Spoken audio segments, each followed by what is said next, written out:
请坐下。阿弥陀佛。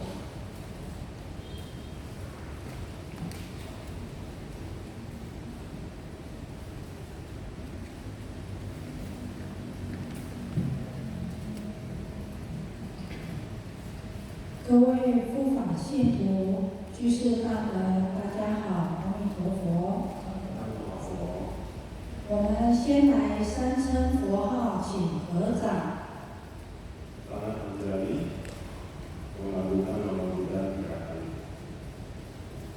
南无本师释迦牟尼佛。南无本师释迦牟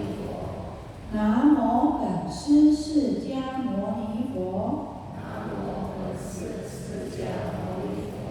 南无本师释迦牟尼佛。无上甚深微妙法，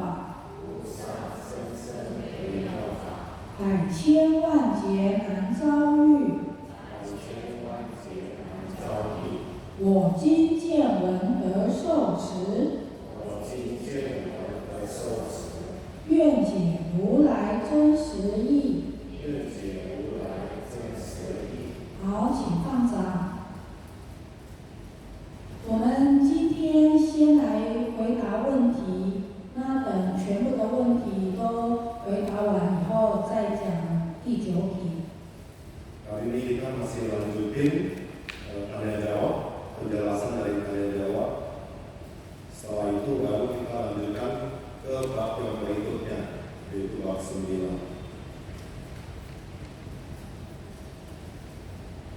这些问题是附加的，就是在经本里面是没有的，但是它跟经文是有关系。Tanya jawab ini tidak ada di dalam kitab sutra, tapi isinya pertanyaan dan penjelasan jawaban ini isinya berkaitan dengan sutra. 那上一次已经有回答一个问题了，今天从第2题开始回答。第2题是问说，为什么南阎浮提的众生习性刚强，难调难服？ Kita lanjutkan ke pertanyaan kedua. Minggu lalu pertanyaan 1, kali ini kita lanjut yang kedua. Kenapa para makhluk yang ada di Jambu Dwipa Selatan, yaitu di alam manusia ini, sisi kausia, dia punya sifat-sifat tuh keras sekali, nggak mau terima, nggak mau dengar, susah ditenangkan, didamaikan maupun ditaklukkan, susah sekali. 因为呢，这个南阎浮提的众生，我们现在就是住在南阎浮提，那我们就是南阎浮提的众生。我们呢是处于五浊恶世的时代，那当那个五浊升起的时候呢，五浊就是劫浊、众生浊、命浊、烦恼浊、见浊，见解上的污浊这样子。那现实世界呢，是充满痛苦与烦恼的。人的寿命是短促的，我们平均就80几岁，那有些天人都好几万岁这样，所以人的寿命是很短。那而且呢，大部分是苦多乐少。那众生的烦恼是够重的，思想够增强。 就有些是思想上的污垢那人呢是会变得很奸贪嫉妒的是生性下劣。 Jadi bahwa kita makhluk-makhluk, kita manusia dan juga makhluk lainnya yang berada di alam yang sama saat ini, yaitu namanya Jambu Dwipa Selatan. Kenapa bisa sifat itu keras? Tidak mau kalah, tidak mau terima, tidak mau belajar yang menerima yang benar. Karena kita di alam ini saat ini masuk ke dalam zaman Uzo Esu, yaitu di zaman yang ada 5 macam keguruan.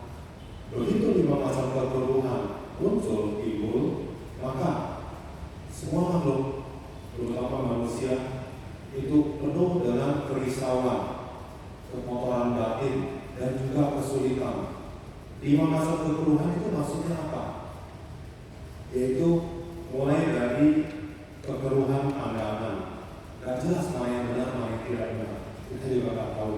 Oleh sebab itu timbullah kekotoran dari batin kita, sama kekotoran batin kita menyebabkan apa?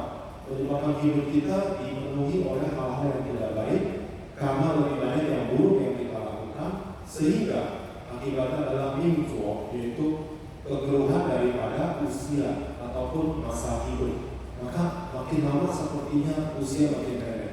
Dan demikian pula, semua makhluk juga punya gejala yang sama seperti ini.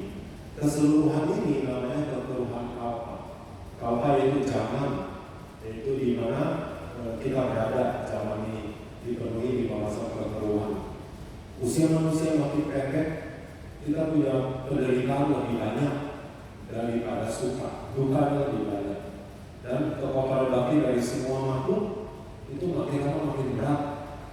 Pikiran kita juga yang tadinya sudah ada kekotoran batin makin lama makin berat, sehingga perubahan manusia itu sepertinya menuju kepada hal itu kikir, serta mau ngambil banyak, kikir tidak mau memberikan, dan situ yaitu suka iri, gak bisa lihat orang senang.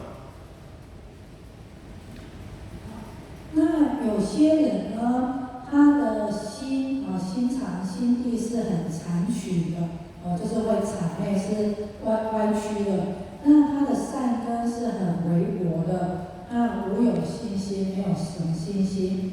那有些人还不畏惧有后世的苦果。所以说呢，阎浮提是五浊恶世中的众生呢，福是比较薄的。那其性是刚强就是个性是很刚强，难调难服。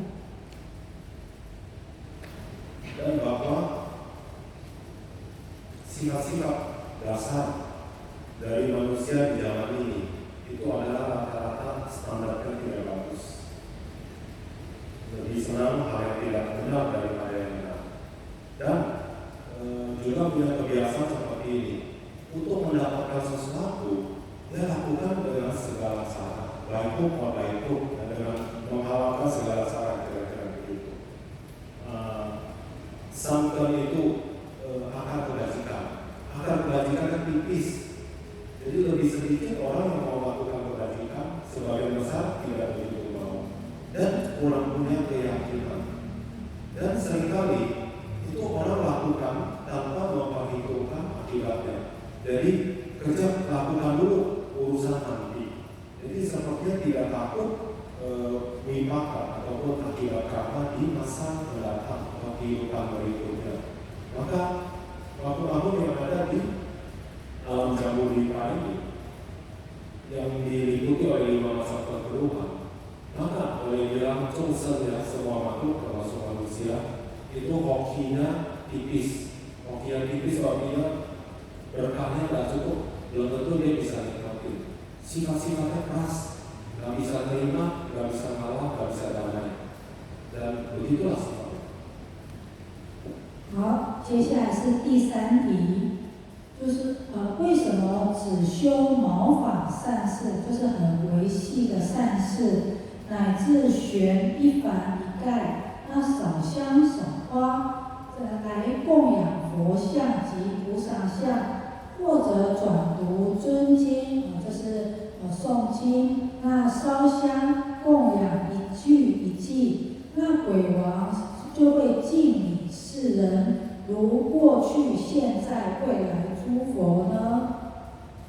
Pertanyaan yang ketiga, yaitu kenapa terhadap orang-orang yang melakukan kebajikan yang kecil, kebajikan sedikit seperti sebatang rambut, tidak begitu berarti, tidak begitu besar. Bahkan orang yang mempersembahkan hiasan apa? Gantungan dan seterusnya. Lalu bikin persembahan dupa atau bunga, jumlahnya kecil, sedikit sekali.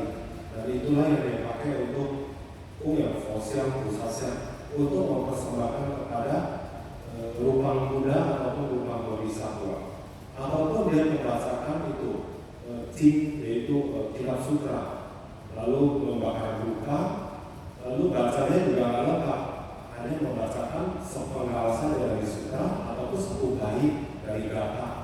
Nah, para bewang yang para raja setan yang pengawas di alam tersebut terhadap orang-orang seperti ini, yaitu bikin persembahan kecil, bikin perbuatan baik karena yang jumlah kecil, dia sangat menghormati seperti apa? Seperti semua para Buddha di 3 masa lampau, Buddha yang sekarang dan Buddha yang akan datang. Kenapa begitu? 在《法华经》上有说，诸佛灭度后，若人善转心，如是诸众生皆已成佛道。就是说，心地是纯善柔软，那有这样的善根，就渐渐可以累积功德，都能成就佛道。那又说呢，若人于塔庙、宝相及画像，以花香幡盖，尽心而供养。若人散乱心，乃至以一花供养于画像，渐渐无数佛，就是以花香、宝幡、宝盖来供养宝像和佛像，或者是画像，或是呢，即使是散乱的心，那用一朵花来供养画像，就佛菩萨的画像。这种功德呢，渐渐累积，都能见到无数佛。 Jawabannya bisa dikutip dari Sutra Fawazin, itu sutra terakhir, ya, saya Mandalika Sutra. Di situ tertulis, setelah Buddha Parinibbana meninggalkan dunia ini, bila ada orang yang berhati baik dan orang tersebut akan masuk ke jalan kebuddhaan, bisa mencapai pencerahan. Artinya, bila orang yang punya hati murni, ikhlas dan baik, hatinya lembut, yang punya akar-akar kebajikan seperti itu, maka kebajikan yang dia lakukan walaupun kecil dan sedikit, itu bisa berakumulasi, bisa ditabung sehingga atau kebajikannya itu bisa cukup untuk dia mencapai pencerahan seorang Buddha. Dan di dalam sutra ditulis seseorang yang bikin persembahan untuk stupa atau candi kepada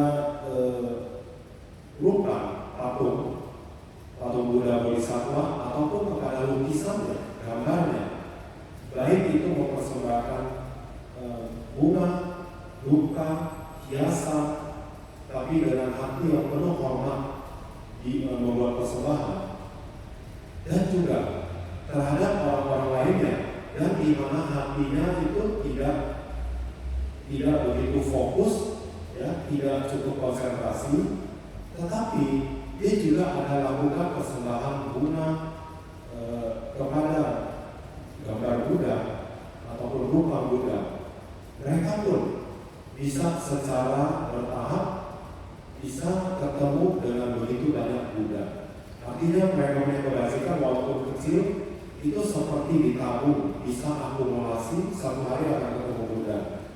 Dengan persembahan bunga, dupa, lalu hiasan-hiasan pernak-pernik yang dipersembahkan kepada rupa Buddha, gambar Buddha. Walaupun dalam hati yang mungkin kondisi batinnya tidak begitu fokus, yang pentingnya ada lakukan kebajikan. Maka kebajikan ini secara bertahap dia akan bisa akumulasi, sehingga nanti satu waktu dia akan tahu sufo, dia akan ketemu berjumpa dengan begitu banyak Buddha. 转读地藏经，明白佛理，业障就会慢慢消除，自然有大功德。或烧香供养经文的一句一记，有甚大功德。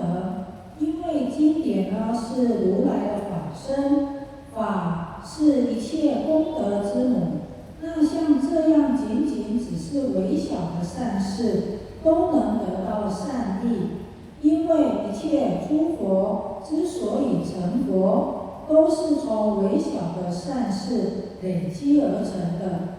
如《法华经》所说，于诸过去佛，在世过灭后，若有闻是法，皆已成佛道。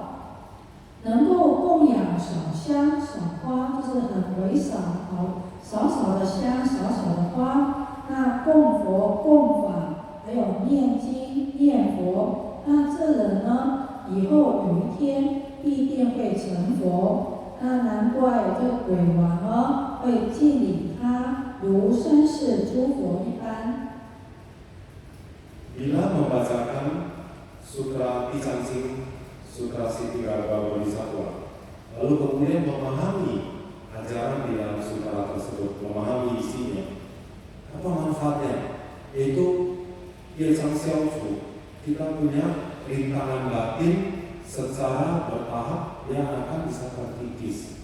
Rintangan batin terkikis bisa apa? Hidupnya akan lancar, gitu kan? Maka itu adalah tabung, itu adalah suatu jasa kebajikan atau pahala yang besar. Jadi baca sutra itu pahalanya besar. Ataupun kita menyalakan lupa persembahan, ya, selain kita membacakan sutra, satu penggal sutra ataupun satu bait daripada gatha, juga itu tabung, yaitu berkahnya besar, jasa kebajikan yang besar. Kenapa?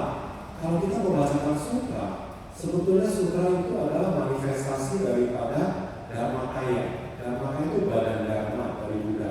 Badan Dharma itu apa sih? Itu badan kebenaran. Karena Dharma atau kebenaran itu adalah Ichekung Tetsemu, itu adalah awal ataupun sumber dari segala perbuatan kebajikan. Orang berbuat baik kan mesti tahu bahwa itu karena kebenaran, kebaikan maka saya lakukan. Maka kebenaran itu menjadi awal ataupun sumber dari segala kebajikan yang kita lakukan. Nah, seperti hal-hal ini, walaupun hal-hal yang kecil dilakukan oleh orang-orang, tapi dia akan dapat suatu manfaat yang besar, manfaat kebajikan. Kenapa? Karena semua para Buddha bisa mencapai pencerahan Buddha itu sebetulnya datang dari tumpukan macam-macam kebajikan paramita yang kecil, tapi secara bertahap jumlahnya cukup, maka itulah mereka mencapai pencerahan Buddha. Seperti juga di dalam kitab法华经itu, kitab Sutra Pratai, itu ada tertulis seperti juga para Buddha di masa lampau, para Buddha yang lalu, yang saat ini ataupun yang telah parinimana, bila ada yang mendengarkan Dharma, maka semuanya akan bisa mencapai pencerahan seorang Buddha. Jadi walaupun kita punya persembahan itu lupanya lupa yang biasa, bunga juga gak banyak-banyak amat, tapi kita dengan setulus hati mendanakan atau persembahan kepada Buddha, kepada Dharma, lalu kita juga membacakan sutra, melafalkan nama Buddha berulang-ulang. Orang seperti ini, karena kebajikannya itu berakumulasi, satu hari pasti akan mencapai pencerahan seorang Buddha. Oleh sebab itu, para kuiwang, para raja-raja setan, pengawas di alam kematian tersebut, mereka sangat menghormati orang-orang yang melakukan, walaupun jumlahnya kecil, ukurannya kecil, tapi mereka menghormati orang-orang seperti ini. Tidak beda seperti menghormati para Buddha di 3 masa. 好，接下来是第4题，就是说行善之人呢，做善事的人，为什么死后会堕入恶道？ Lalu berikutnya pertanyaan keempat, singsan berbuat baik. Orang-orang yang berbuat baik, kok setelah meninggal bisa juga terakhir di alam menderita. Orang yang baik, setelah menikah bisa juga terakhir di alam menderita. 人在临命终时呢，确实有恶鬼来扰乱，那接引亡人。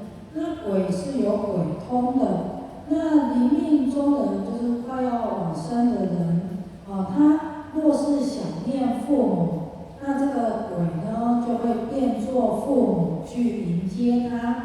若是系念他的兄弟啦，或者是夫妻，或者是他的叔伯姑姨的就亲戚，那这个鬼呢就会变成他们的样子，让亡者呢心生喜爱，随着鬼神接引而去，就会落入恶道。Jadi bahwa orang pada waktu menjelang ajal, menjelang kematian, itu sebetulnya banyak sekali kegagalan, banyak gangguan rintangan dari berbagai kegagalan itu setan benar, ya, setan yang punya niat tidak baik. Dia datang muncul untuk ngapain? Untuk membawa, mengajak atau mengarahkan. Bahwa para setan ini, mereka juga ada kesaktiannya, yaitu terhadap orang yang mau menikah menjelang ajal itu. Pas pada waktu yang terpikir orang tuanya, ya, bapak ibunya tentu yang seperti yang telah tiada. Maka para makhluk setan yang mau datang mengenai hutan karma ini, dia akan muncul dalam bentuk seperti orang tua kita, sehingga memudahkan mereka untuk mengajak kita. Nah, apabila orang yang menjelang ajal itu, dia terpikir saudara-saudaranya ataupun pasangan hidupnya, suami atau istri, atau terpikir kerabat-kerabatnya, tante, paman, dan seterusnya, maka si setan yang menagih hutang ini, datang menagih hutang karma ini, dia punya kemampuan, punya kesaktian. Dia menjelma bentuknya seperti yang kita pikirkan, atau seperti kerabat-kerabat daripada orang yang menjelang ajal tersebut. Sehingga dengan demikian orang yang menjelang ajal itu, begitu dia terpikir kelihatan seperti ini adalah saudaranya, seperti itu adalah orang tuanya, maka dia timbul kesenangan. Dengan demikian maka mudah dibawa dan diajak.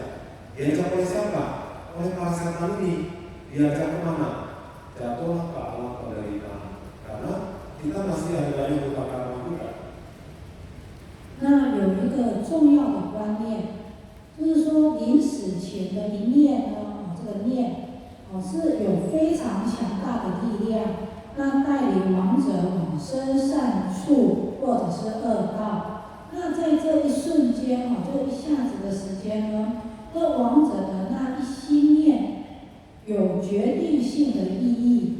临终人呢，断气前若升起一念的恶心、嗔恨心，就一定堕落三恶道中。这是因为他的最后一念诱发了他这一生中或过去生中千千万万的恶业因中的其中一个，那导致他的下一生投生于恶道。Ada satu hal penting harus dipahami dengan baik, yaitu pada saat menjelang ajal, menjelang meninggal, itu pikiran terakhir, energi dari pikiran terakhir itu demikian kuatnya. Dia bisa menentukan itu akan terakhir kemana seseorang. Walaupun orang ini dalam hidupnya boleh dibilang orang baik, tapi pikiran terakhir pada saat menjelang ajal itu punya kekuatan yang besar. Nah, itu harus dijaga baik-baik. Karena energi daripada pikiran terakhir menjelang ajal itu, dia akan bisa membawa orang yang menjelang ajal itu untuk terlahir di tempat yang baik atau di alam yang menderita. Hanya momen-momen sekejap itu saja. Jadi betapa pentingnya pikiran terakhir. Dia punya sifat itu bisa menentukan arah kelahiran yang akan datang. Yaitu orang yang menjelang ajal sebelum dia putus nafas, kalau dalam pikirannya itu terpikir sesuatu yang membuatnya marah, dengan benci, maka itu mungkin energi itu akan membawa dia lahir di salah satu dari 3 alam penderitaan. 3 alam makanya itu apa? Yaitu setan kelaparan, alam binatang, dan alam nilai atau neraka.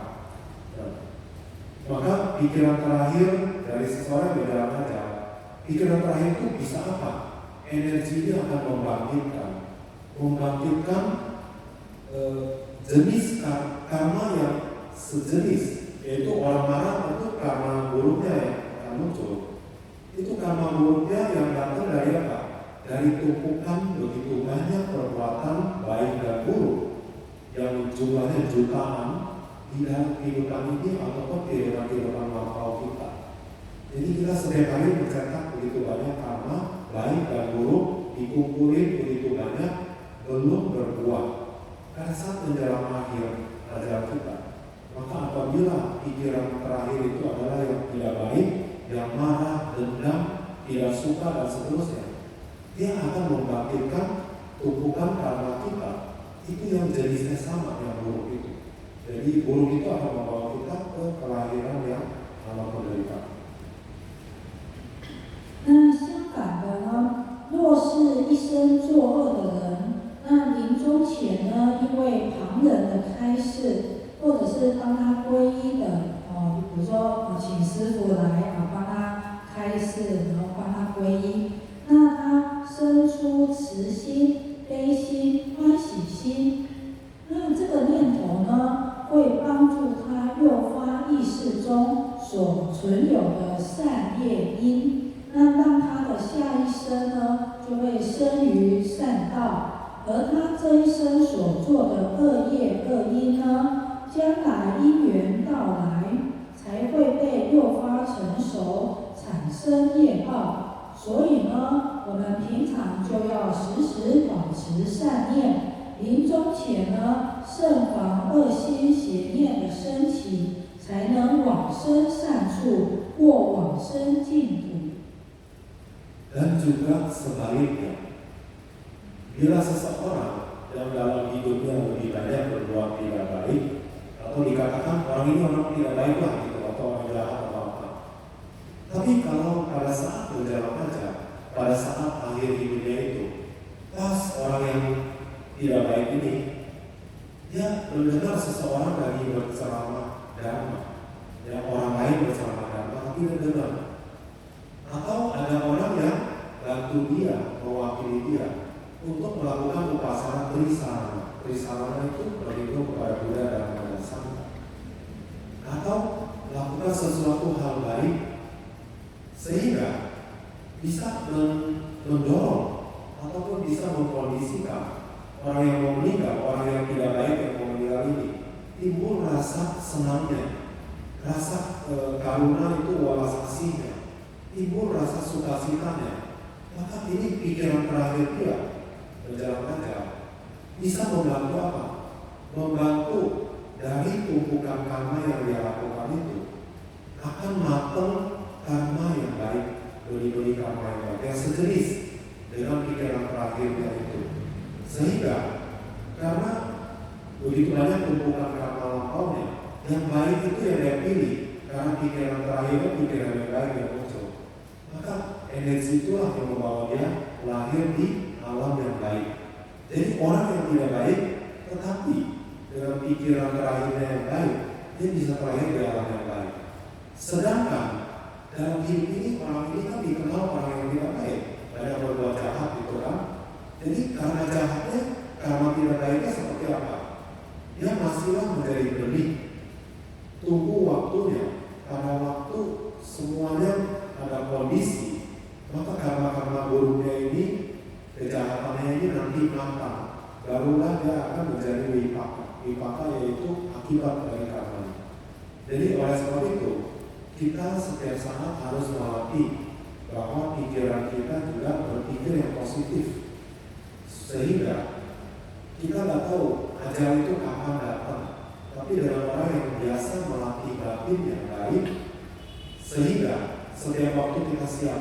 Begitu ajal mendekat, maka pikiran kita bisa terjaga, tidak muncul pikiran buruk ataupun pikiran yang sesat. Dengan demikian maka pikiran yang baik yang sudah terlatih, dia akan membawa kita Wangsen Sansu, terlahir di alam yang baik, juga di bumi. Juga bahkan bisa mencapai Wangsen Sintu, bisa terlahir di surga Sukawati. 好，那我们今天就讲到这里结束。那我们来回向，请合掌。 Sifat Anjali, ceramah selesai, kita akan bisa melimpahkan jasa-jasa. 愿消三障诸烦恼，愿得智慧真明了，普愿罪障悉消除，世世